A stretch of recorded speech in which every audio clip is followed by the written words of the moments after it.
30 de abril de 2025, Kawasaki, província de Kanagawa, Japão.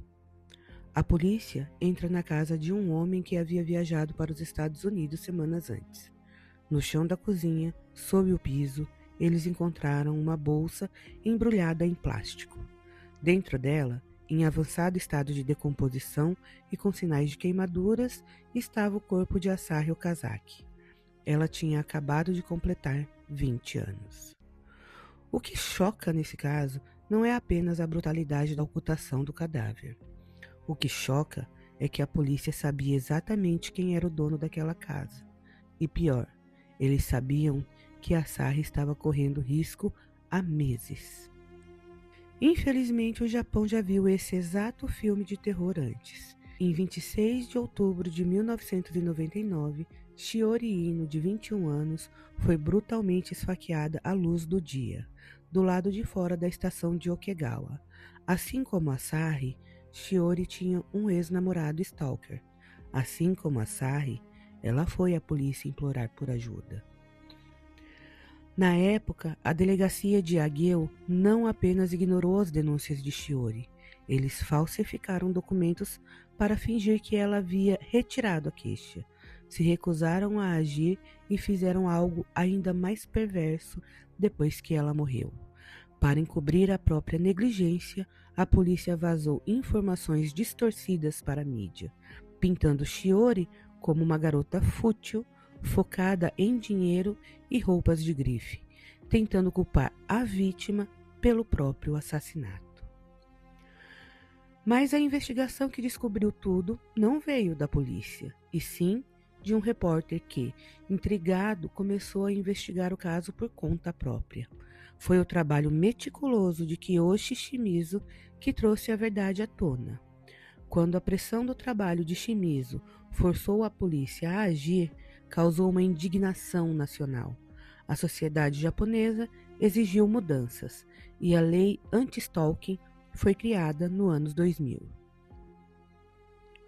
O Estado prometeu que o caso de Shiori Ino nunca mais se repetiria. Mas a promessa era apenas uma fachada. No dia 4 de setembro de 2025, o Departamento de Polícia de Kanagawa veio a público divulgar o resultado de uma investigação interna sobre a morte de Asahi Okazaki.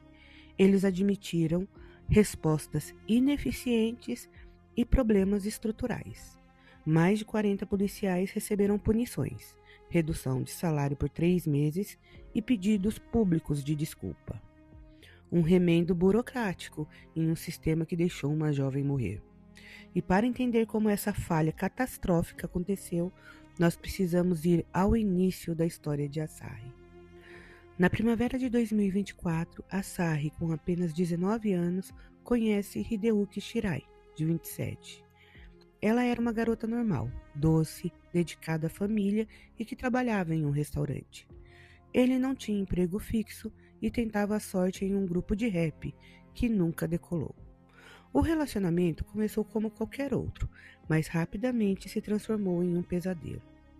Em 13 de junho, Asahi tomou a corajosa decisão de ir à delegacia de Kawasaki Rinko, relatar uma agressão física. A polícia registrou o fato apenas como uma briga doméstica, deu conselhos ao casal e levou Asahi para a casa da sua avó. No relatório da polícia constava a agressão física, mas nada além disso foi feito. 5 dias depois, o pai de Asahi confrontou Hideuki, que negou tudo, até ver as provas no celular. Cinicamente, ele concordou em não insistir no namoro, mas aquele era apenas o começo do pesadelo. Entre junho e setembro, Hideuki a seguia, fazia ameaças e ficava esperando que ela saísse do trabalho. E o que a polícia fez? Advertências verbais. Em 24 de setembro, Asahi voltou novamente à delegacia. Dessa vez, estava visivelmente machucada e relatou ter sido ameaçada com uma faca. A polícia avisou Hideuki sobre a lei anti-stalking, mas não tomou nenhuma medida protetiva real. Em outubro, câmeras de segurança do prédio de Asahi viu alguém pulando o muro. A polícia sequer identificou o suspeito. Logo depois, Asahi, possivelmente coagida, tentou retirar as queixas, dizendo que havia exagerado. A polícia prontamente usou isso como desculpa para fechar o caso, ignorando que a retratação é um sintoma clássico de vítimas de abuso sob extrema pressão psicológica, ou sob ameaça física direta mesmo. Os meses de setembro, outubro e novembro serviram apenas para consolidar em Hideyuki a certeza da impunidade. Uma vez que a polícia não agia conforme a lei, ele até foi avisado verbalmente pelos policiais 3 vezes em novembro, após outra queixa de agressão feita por Asahi, mas efetivamente nada de concreto foi feito. Nenhuma medida protetiva, nenhuma horinha sequer em uma cela fria para ele poder pensar melhor. E por fim, chega dezembro, o mês do desespero. Do dia 9 ao dia 20, foram 9 ligações para a polícia. Os policiais enviavam patrulhas, mas diziam que nada era encontrado. A polícia, então, pediu que ela fosse até a delegacia pessoalmente, o que ela, aterrorizada, não fez. Asahi completou 20 anos no dia 13 de dezembro, mergulhada no medo e na tortura psicológica que Hideyuki a submetia, enquanto a polícia negligenciava o caso. No dia 19, ela ligou 2 vezes, alertando que Hideyuki rondava sua casa. Uma dessas ligações foi tarde da noite, por volta das 10 horas. Uma patrulha foi até lá, relatou nada de suspeito e instruiu Asahi a ligar de volta no dia seguinte, em horário comercial. No dia 20, Asahi ligou no horário comercial e tentou falar com o responsável pelo seu caso. Pediram para ela aguardar. Às 2h10, a delegacia retornou a ligação e o responsável ainda não estava, e pediram para ela ligar novamente. Às 2h33 da tarde, Asahi mandou uma mensagem para a avó, dizendo que ia dar uma volta. Foi a última vez que alguém teve contato com ela. Quando a família relatou o desaparecimento, encontraram uma janela quebrada na casa da avó. A polícia não viu o crime. Eles rotularam o caso como uma saída voluntária. Mesmo com o vidro da janela quebrado, não quiseram fazer uma investigação mais profunda, sem coleta de impressões digitais e sem nenhuma outra iniciativa qualquer. O ex-namorado, Hideyuki, foi interrogado 7 vezes, todas as vezes em que a família contestava a inércia da polícia. Porém, ele negava qualquer contato com Asahi. No entanto, ele admitiu que cercava a casa e que a perseguia algumas vezes. Mas sobre o dia do desaparecimento, ele diz que não teve nenhum contato com ela. Ao que parece, apenas as palavras dele era suficiente para a polícia não se aprofundar no sumiço de Asahi. Confortável com a inércia da polícia, ele viajou para os Estados Unidos no começo de abril, apenas sob intensa pressão do pai de Asahi. Após 4 meses, é que a polícia finalmente entrou na casa dele e encontrou o corpo.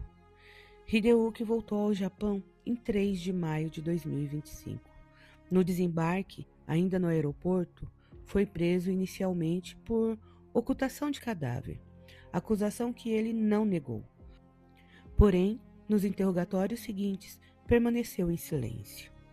Ele foi indiciado por assassinato, ocultação de cadáver e stalking. O julgamento ainda está para ser marcado.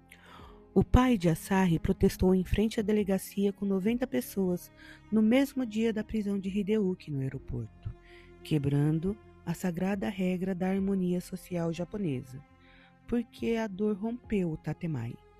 Aqui eu tenho que abrir um parênteses para falar que o tatemai é nada mais, nada menos que a aparência, aquilo que é mostrado ao mundo.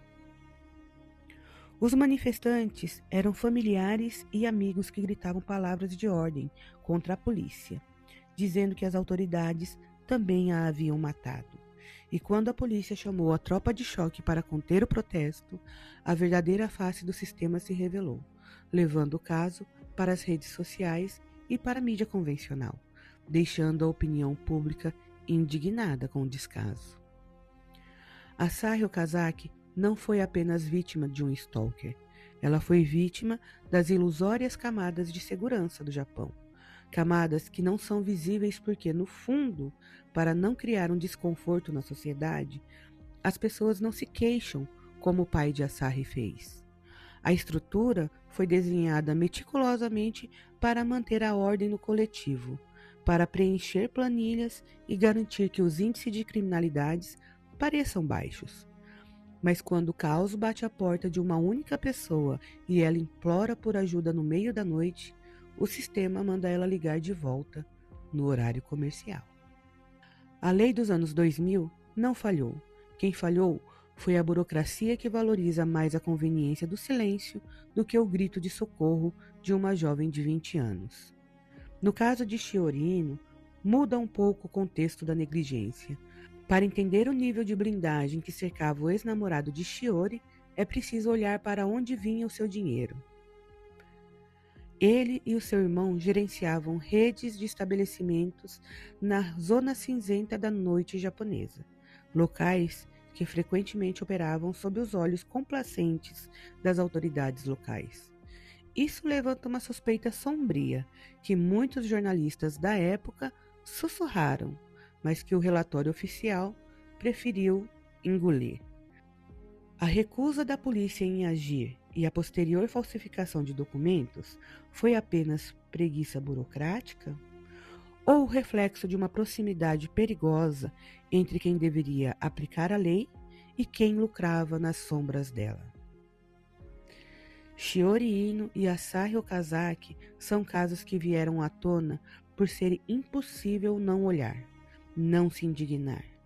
Porque no caso de Shiori, um jornalista quis ir a fundo em algo estranho. No caso de Asahi, a família e, mais ainda, o pai não se conformou com a atitude da polícia. Mas quantas outras mulheres podem ter sofrido com isso sem que outros fizessem o mesmo por elas?